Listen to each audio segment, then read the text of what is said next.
Assalamualaikum warahmatullahi wabarakatuh. Semangat pagi dan salam sehat untuk kita semua.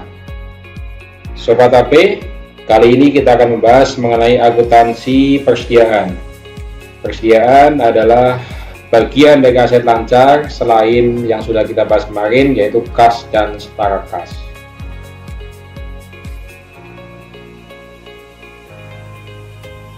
Referensi untuk akuntansi persediaan adalah PSAP 05 tentang akuntansi persediaan, kemudian PMK 225 tahun 2019 tentang kebijakan akuntansi pemerintah pusat, khususnya di bab 6 tentang kebijakan akuntansi persediaan. Kemudian PMK 212 tahun 2019 tentang jurnal standar, khususnya tentang jurnal standar beban dan belanja. Kemudian Kepdikjen 211 tahun 2018 tentang kodifikasi bas segmen akun terkait dengan akun persediaan maupun beban persediaannya. Baik, langsung saja kita bahas akuntansi persediaan. Pertama kita bahas mengenai pengertian persediaan. Persediaan adalah aset lancar dalam bentuk barang atau perlengkapan yang dimaksudkan untuk mendukung kegiatan operasional pemerintah dan barang-barang yang dimaksudkan untuk dijual dan atau diserahkan dalam rangka pelayanan kepada masyarakat. Ini ada di paragraf 4 PSAP 05. Contoh barang atau perlengkapan yang dimaksudkan untuk mendukung kegiatan operasional pemerintah adalah ATK atau alat tulis kantor. Kemudian kalau barang-barang yang dimaksudkan untuk dijual dan atau diserahkan kepada masyarakat, contohnya adalah bibit atau benih tanaman di Kementerian Pertanian atau benih ikan ya, di Kementerian Kelautan dan Perikanan. Kemudian termasuk rumah-rumah yang disiapkan untuk diserahkan kepada para transmigran. Itu juga masuk dalam contoh persediaan pemerintah. Kemudian kapal-kapal yang diadakan oleh Kementerian Kelautan dan Perikanan dengan maksud untuk diserahkan kepada para nelayan. Itu juga contoh dari persediaan. Kemudian untuk persediaan barang-barang operasional kegiatan, persediaan ini tidak dapat dilihat dari bentuk barangnya, melainkan nawaitunya atau niat awalnya atau intentionnya pada saat penyusunan perencanaan kegiatan dan penyusunan RKKN-nya. Sehingga untuk barang-barang yang memang direncanakan habis pada satu kegiatan tidak dialokasikan dari belanja barang persediaan dan tidak menjadi persediaan. Contoh sama-sama ATK. Yang pertama misalkan dibeli untuk keperluan persediaan selama 3 bulan. Kemudian ada lagi sama-sama ATK, tapi dibeli untuk keperluan satu kegiatan yang habis pada saat itu juga. Maka yang satu dibeli melalui belanja barang persediaan 5218111, kemudian yang satunya dibeli melalui belanja barang non persediaan, bisa melalui belanja barang non operasional maupun belanja barang operasional, tergantung dari output atau kegiatannya. Contoh yang kedua misalkan seminar kit. Satu seminar kit yang dibeli oleh Pusdiklat untuk keperluan peserta diklat selama 3 bulan. Yang satunya seminar kit yang dibeli oleh KPPN untuk sosialisasi kegiatan yang akan dilaksanakan pada minggu ini. Seminar kit yang dibeli oleh Pusdiklat itu masuk dalam kelompok persediaan. Sedangkan seminar kit yang dibeli oleh KPPN itu tidak masuk dalam kategori persediaan, tetapi barang habis pakai. Baik, cukup jelas ya pengertian persediaan. Kalau gitu kita lanjutkan.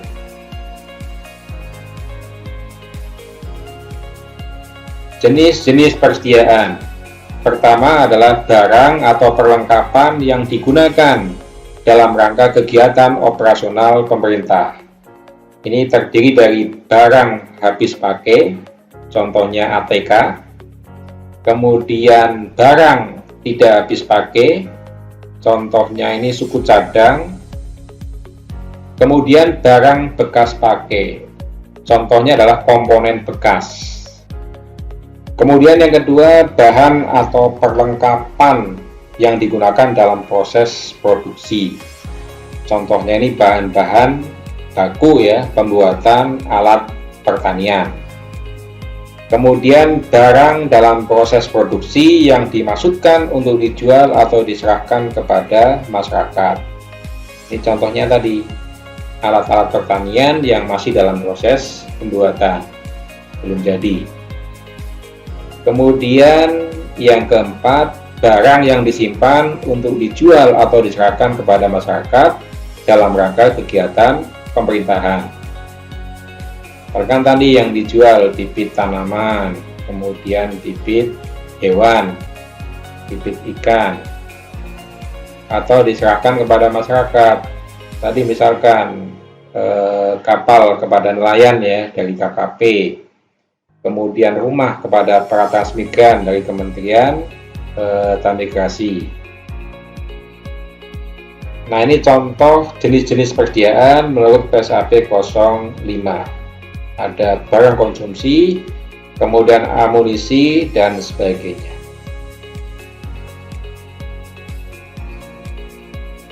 Baik, kita lanjutkan dengan pengakuan persediaan. Persediaan diakui pada saat potensi manfaat ekonomi masa depan diperoleh pemerintah dan mempunyai nilai atau biaya yang dapat diukur dengan handal.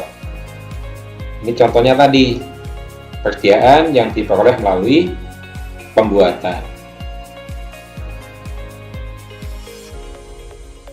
Kemudian yang kedua, pada saat diterima atau hak kepemilikannya dan atau kepenguasaannya berpindah.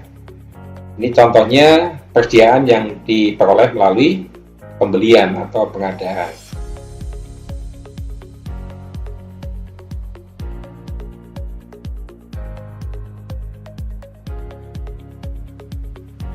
Kemudian untuk pencatatannya, persediaan dicatat menggunakan metode perpetual, yaitu pencatatan persediaan dilakukan setiap kali terjadi transaksi yang mempengaruhi persediaan.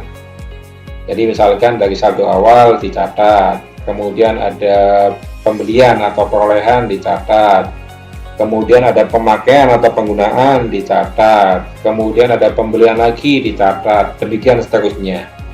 Itu metode perpetual. Jadi setiap kali ada transaksi, maka dalam metode perpetual ini dicatat. Kemudian persediaan dinilai dengan menggunakan metode FIFO, di mana barang yang masuk terlebih dahulu dianggap sebagai barang yang pertama kali keluar.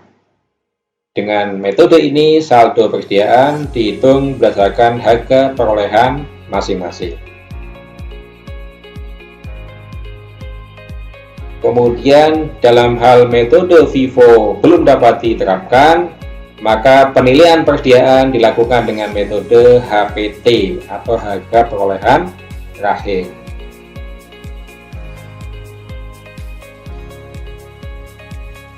Ini contoh perbandingan antara metode FIFO dengan metode HPT. Jadi diketahui saldo awal 0, kemudian tanggal 10 Januari dibeli persediaan kertas 2 rim, harga per rimnya 10.000. Kemudian tanggal 15 Januari dibeli lagi persediaan kertas 2 rim, harga per rimnya 15.000. Kemudian tanggal 20 Januari dibeli lagi persediaan kertas 2 rim, harga per rimnya 20.000. Tanggal 25 Januari dipakai kertas sebanyak 3 rim. Berapakah nilai persediaan akhir di neraca menurut metode FIFO? Menurut metode FIFO, barang yang masuk pertama adalah barang yang pertama kali keluar, sehingga penggunaan pada tanggal 25 Januari itu 2 rim dari pembelian tanggal 10 Januari dan 1 rim dari pembelian tanggal 15 Januari, sehingga sisanya adalah 2 rim dari pembelian tanggal 20 Januari dan 1 rim dari pembelian tanggal 15 Januari. Tanggal 20 Januari berarti 2 kali 20, 40, ditambah pembelian 15 Januari, 1 rim kali 15.000. Berarti 20 kali 2, 40, ditambah 15, 55.000. Itu nilai persediaan akhir menurut metode FIFO, 55.000. Kemudian berapa nilai persediaan akhir menurut metode HPT, harga perolehan terakhir? Dengan transaksi yang sama, metode HPT memperoleh nilai akhirnya adalah 3 kali 20 atau 60.000, karena yang dipakai adalah harga perolehan terakhir. Jadi ada selisih antara metode FIFO dan metode HPT. Metode FIFO mencatat sesuai dengan keluar masuknya barang, sedangkan metode HPT mengambil harga terakhir sebagai acuannya. Jelas ya perbandingan antara FIFO dan HPT. Kemudian pada akhir periode pelaporan, catatan persediaan disesuaikan dengan hasil inventarisasi fisik. Jadi ini salah satu metode pengendalian di persediaan. Jadi meskipun setiap ada transaksi dicatat, tetapi pada akhir periode dilakukan stock of name atau pemeriksaan fisik, hingga kita bisa membandingkan antara catatan dan fisik atau kenyataan.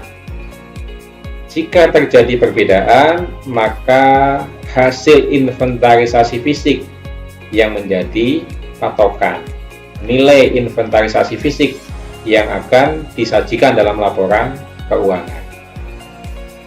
Baik, kita lanjutkan. Kita lanjutkan dengan pengukuran persediaan. Persediaan diukur dengan biaya perolehan apabila diperoleh melalui pembelian. Kemudian sebesar harga pokok produksi apabila diperoleh dengan non produksi sendiri, dan sebesar nilai wajar apabila diperoleh dengan cara lainnya, seperti donasi atau rampasan.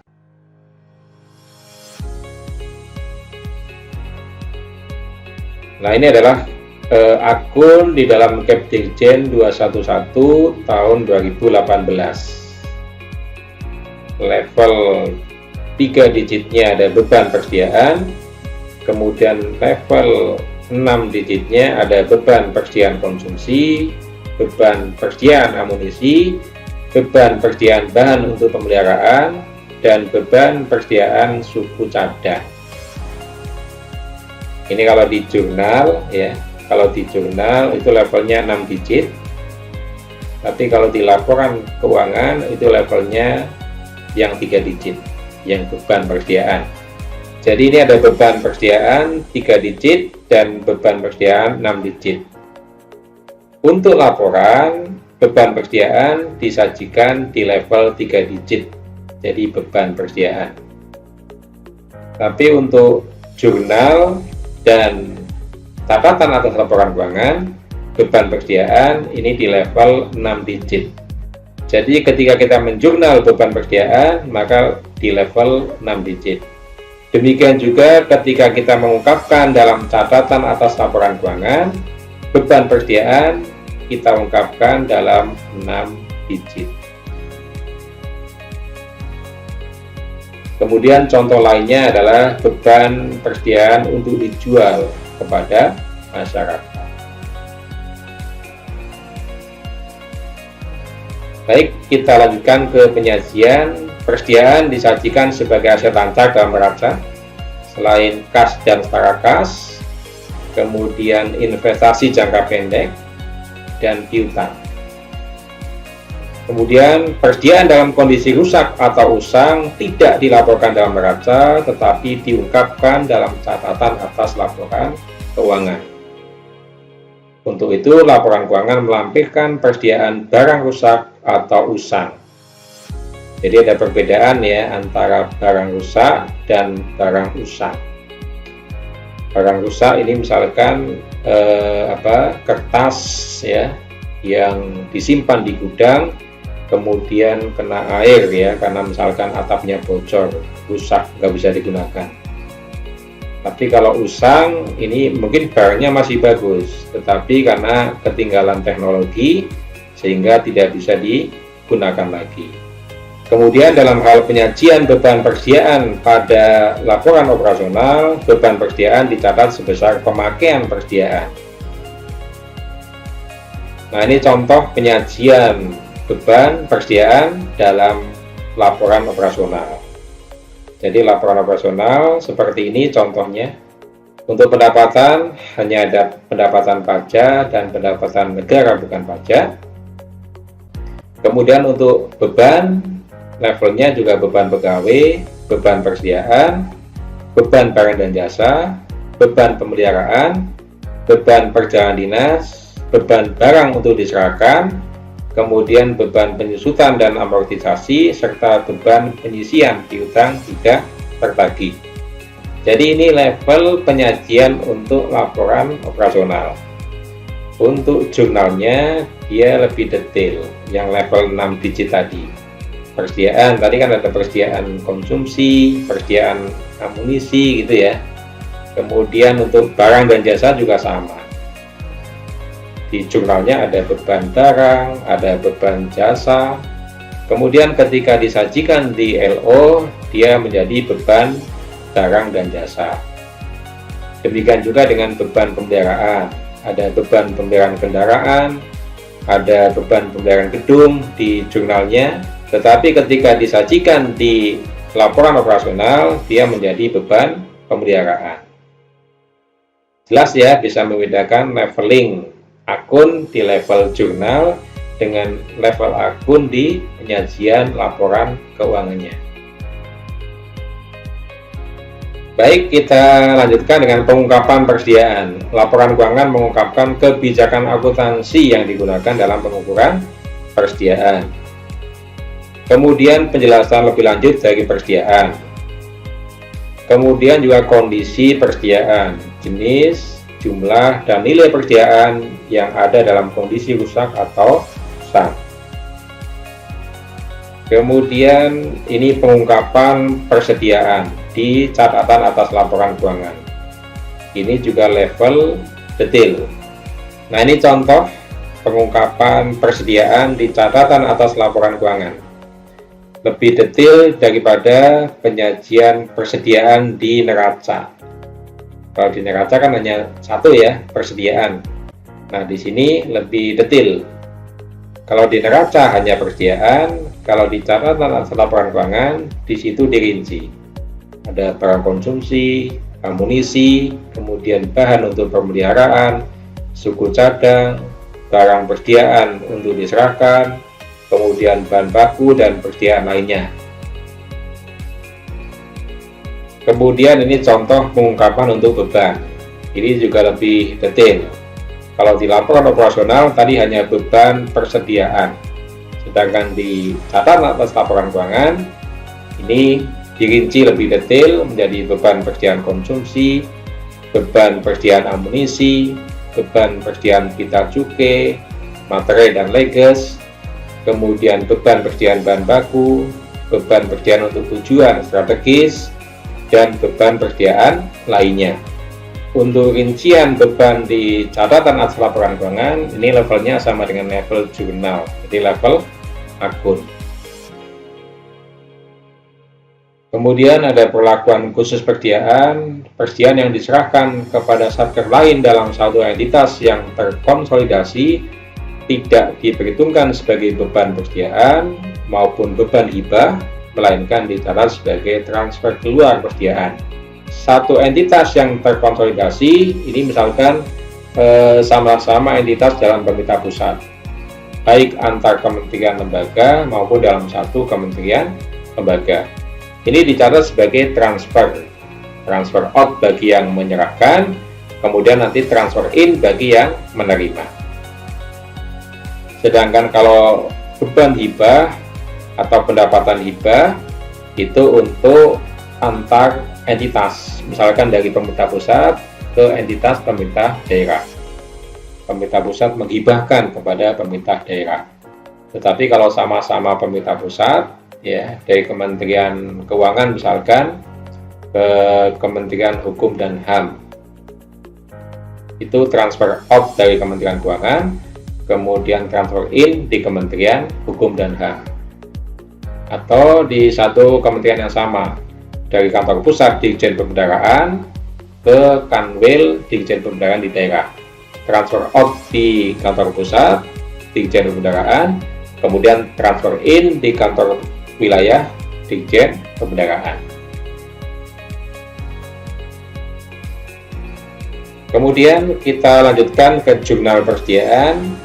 Untuk jurnal persediaan ini sebenarnya sudah kita bahas kemarin ya, pada saat kita membahas akuntansi belanja yang menghasilkan aset. Baik, kita review lagi ya jurnal persediaannya. Pertama ada saldo awal persediaan. Misalkan terdapat suatu kondisi di mana satuan kerja sudah memiliki persediaan pada periode sebelumnya namun tidak disajikan di neraca. Persediaan tersebut harus dimasukkan sebagai bagian dari saldo awal di neraca. Dicatatnya sebagai persediaan pada koreksi nilai persediaan. Ini kemungkinan terjadi dari persediaan yang diperoleh dari sitaan atau rampasan. Kalau persediaan yang diperoleh melalui pembelian atau pengadaan, itu pasti sudah tercatat. Karena kalau tidak tercatat, nanti akan mengakibatkan adanya persediaan yang belum diregister di neraca. Dan itu akan diketahui pada saat rekonsiliasi. Begitu pada saat rekonsiliasi ada persediaan yang belum diregister, maka kepada satker yang bersangkutan diminta untuk menginput data persediaan tadi ke dalam aplikasi. Sehingga persediaan yang belum tercatat tadi pasti akan dicatat pada periode itu juga. Tidak sampai lewat tahun.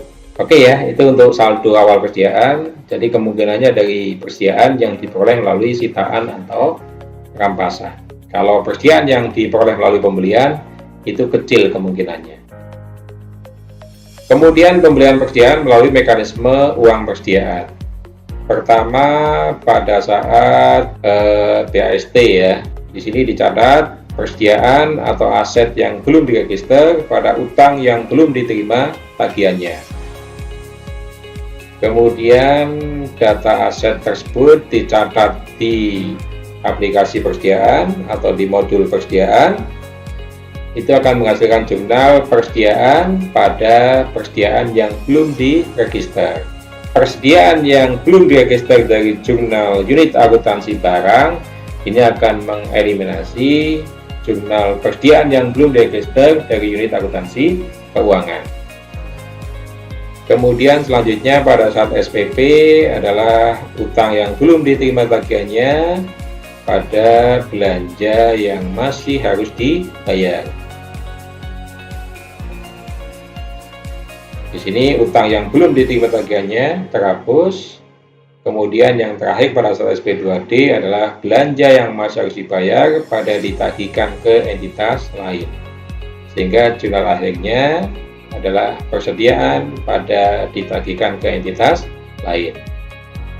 Saya yakin sudah hafal semua ya jurnal ini. Kemudian jurnal kasnya ada belanja pada ditagihkan ke entitas lain. Baik, kita lanjutkan ke jurnal berikutnya. Ini contoh pembelian persediaan melalui kontraktual. Pertama pada saat BAST, persediaan atau aset yang belum diregister pada utang yang belum diterima tagihannya. Kemudian pendetailan aset atau data ADK dari unit akuntansi barang diterima, maka dia akan mengeliminasi aset atau persediaan yang belum diregister dari unit akuntansi keuangan. Kemudian pada saat SPP maka akan dijurnal sebagai utang yang belum diterima tagihannya pada belanja yang masih harus dibayar. Utang yang belum diterima tagihannya ini menghapus jurnal pada saat BAST. Kemudian pada saat SP2D adalah belanja yang masih harus dibayar pada ditagihkan ke entitas lain. Kemudian karena sudah SP2D maka dicatat juga di jurnal kas.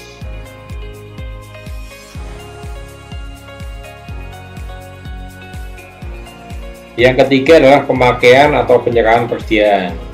Misalkan pemakaian bahan operasional, maka akan dicatat sebagai beban persediaan pada persediaan.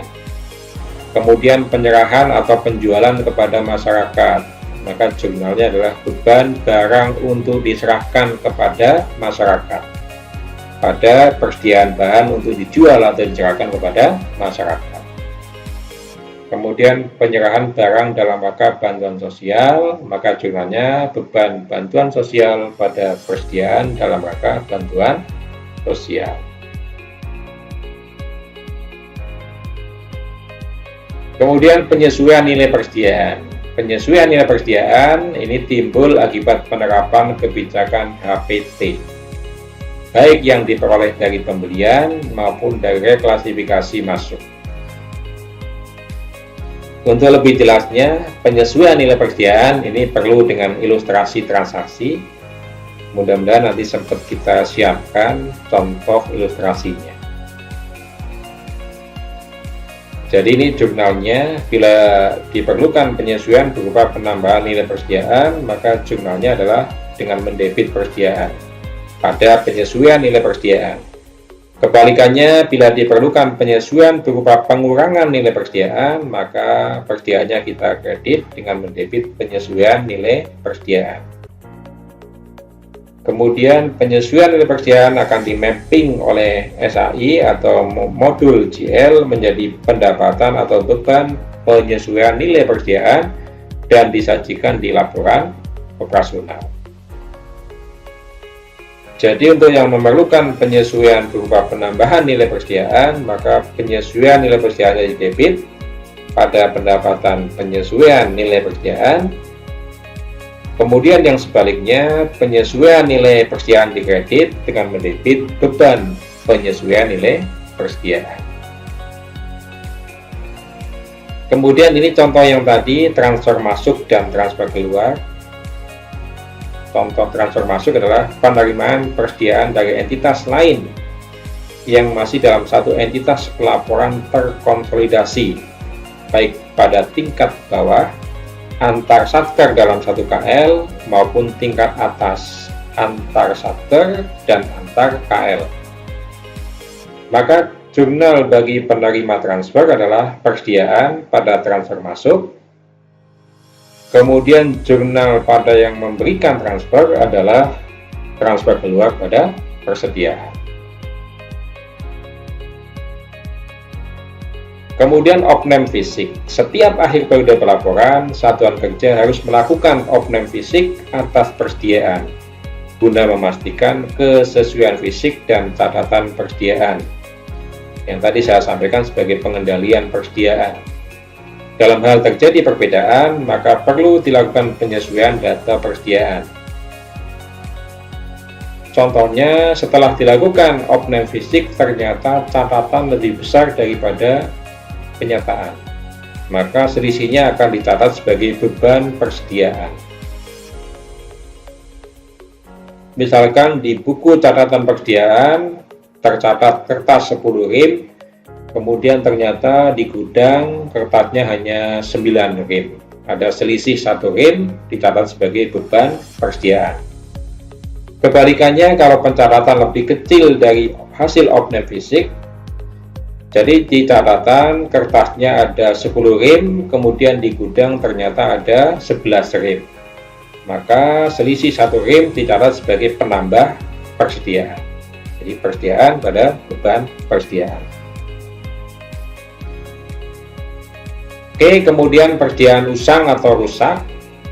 Ketika kondisi persediaan sudah usang atau rusak, maka perlu dilakukan pencatatan atas persediaan usang atau rusak tersebut melalui menu persediaan keluar pada aplikasi persediaan.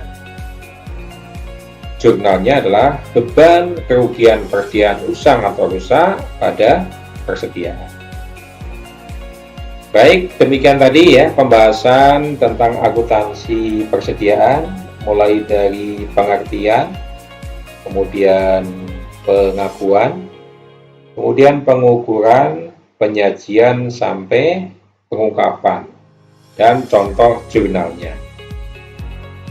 Dari pembahasan tadi kita bisa menyimpulkan bahwa untuk level jurnal dan pengungkapan di catatan atas laporan keuangan itu level akun atau level detail.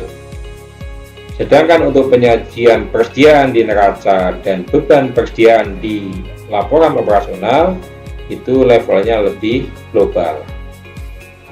Oke ya, mudah-mudahan kita paham, kita bisa menyesuaikan nanti ketika latihan ataupun ketika ujian. Level jurnal itu lebih detail, kemudian nanti kalau masuk ke level laporan dia akan digabungkan antar beberapa jurnal, antar beberapa akun menjadi level yang lebih global. Contohnya tadi ada persediaan barang konsumsi, ada persediaan amunisi, itu ketika di level laporan neraca itu menjadi persediaan. Demikian juga dengan bebannya, ada beban barang konsumsi, ada beban amunisi. Ketika di laporan operasional dia menjadi satu beban persediaan. Baik Sobat AP, cukup sampai di sini untuk pembahasan akuntansi persediaan. Oke, sampai ketemu di akuntansi piutang yang akan kita selesaikan di Sabtu ini juga, sehingga Sabtu depan kita sudah selesai materi, tinggal review untuk persiapan UTS. Sampai ketemu di akuntansi piutang dan terima kasih.